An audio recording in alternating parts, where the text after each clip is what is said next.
এই দুই ধরনের মানুষকে বিবাহ করলে সংসার জীবনে কখনো আপনি সুখী হতে পারবেন না। মা বোনদেরকে আমি বলবো, বাবাদেরকে আমি বলবো, শুনেন, আমার প্রতি আপনারা রাগ রাখবেন না, অভিমান রাখবেন না, বিদ্বেষ পোষণ করবেন না। কথাগুলো আপনারা বুঝিয়ে নেন, কথাগুলো আপনারা আপনাদের জীবনের সাথে মিলিয়ে দেখুন।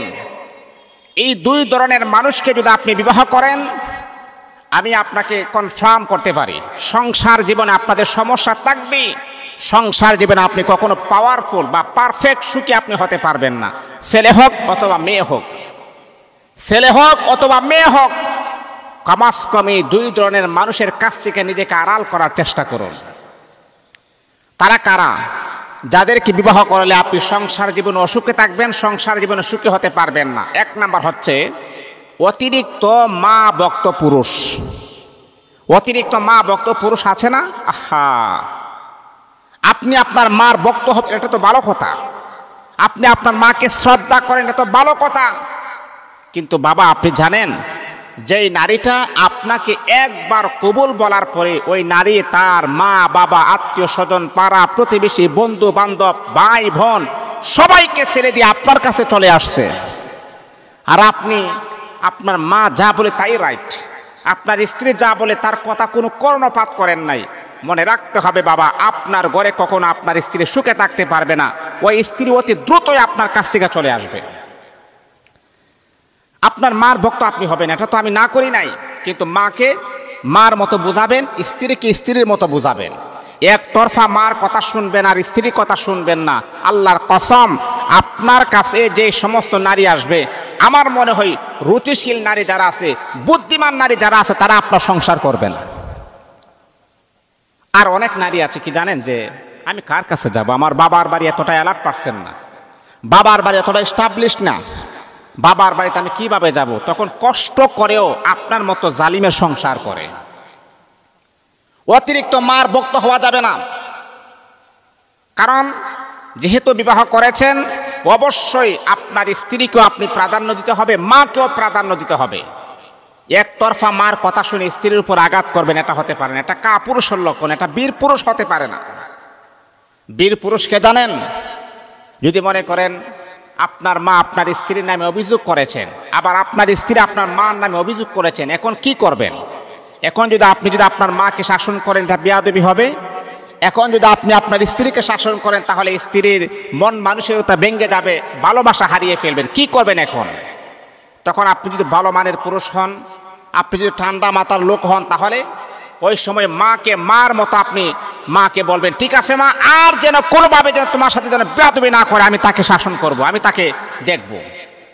মা খুশি হয়ে গেছে, তখন স্ত্রীকে স্ত্রীর মতো তাকে বুঝাবেন, তাকে বলবেন, তাকে আপনি গালিগালাজ করে, মানুষকে গালিগালাজ করে, মানুষের টর্চারিং করে, মানুষের উপরে জুলুম করে, আঘাত করে কখনো কোনো মানুষকে ভালো করা যায় না। আপনার সুন্দর ব্যবহার, আপনার সুন্দর আচরণ একটা মানুষের গোটা চরিত্রটা পরিবর্তন করে দিতে পারেন। এই জন্য বাবা, একতরফা মা ভক্ত যদি আপনি হন, তাহলে আপনার ঘরে যে স্ত্রী আসবে সে কখনো সুখী হতে পারবে না। এটা হল এক নাম্বার। দুই নাম্বার হচ্ছে অতিরিক্ত বাবার বাড়ি ভক্ত নারী। আছে না এমন নারী? বিবাহ হয়েছে, এখন আপনি, আপনার স্বামী হচ্ছে আপনার আপন।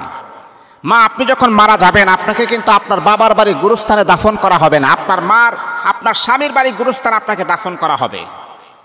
দুনিয়াতে আপনার মূল বাড়ি হচ্ছে আপনার স্বামীর বাড়ি। আপনার স্বামীর বাড়িতে থাকার পরও আপনি প্রাধান্য দিচ্ছেন আপনার বাবার বাড়িকে।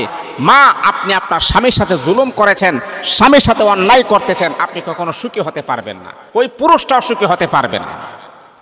অনেক পুরুষের অভিযোগ, হাজার হাজার পুরুষের অভিযোগ, হুজুর, আমি আমার স্ত্রীকে ভালোবাসি, মোহাব্বত করি, কেয়ার করি, সম্মান করি, কিন্তু আমার স্ত্রী তার মার কথা শুনে, তার বাবার কথা শুনে, তার মা বাবা যা বলে তাই সে করে, কিন্তু আমার কথা সে কর্ণপাত করে নাই।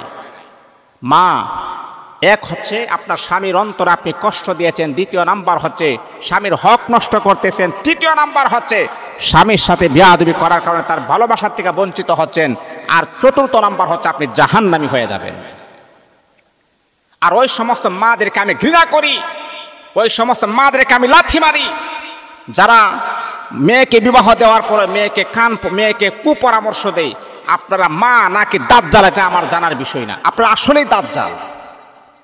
তা না হলে কিভাবে আপনি আপনার মেয়ের সংসারে আগুন লাগাইতে পারেন? একটা ছেলেকে কিভাবে আপনি কষ্ট দেন, কিভাবে আপনি আপনার মেয়েকে বলেন ওকে ছেড়ে দাও, সমস্যা নাই, ওর চাইতে ভালো ছেলে তোমাকে বিবাহ দিব, এই কথাটা কিভাবে আপনি বলেন? এটা কখনো বলবেন না মা। আমি আপনাকে বলছি, অতিরিক্ত বাবার বাড়ির ভক্ত হওয়া যাবে না। আপনি এখন নিজে সিদ্ধান্ত নেন, আপনার বুঝ হয়েছে, আপনার জ্ঞান আছে, আপনার 18 বছর 17 বছর 14 বছর, আপনি এখন নিজে বুঝেন, ভালো মন্দ বুঝেন। আপনার খারাপ হইল আপনার স্বামী, ভালো হইল আপনার স্বামী, আপনি সবচাইতে বেশি প্রাধান্য দিতে হবে আপনার স্বামীকে। অন্যথায় যদি না দেন তাহলে স্বামীর উপরে জুলুম আপনি করেছেন। এই জন্যে এই দুই শ্রেণীর মানুষ কখনো সংসার জীবনে সুখী হতে পারে না। এক নম্বর হচ্ছে অতিরিক্ত মা ভক্ত পুরুষ, অতিরিক্ত বাবার বাড়ি ভক্ত নারী। এদের কাছ থেকে এড়িয়ে চলতে হবে। আল্লাহ পাক আমাদের সকলকে বোঝার তৌফিক দান।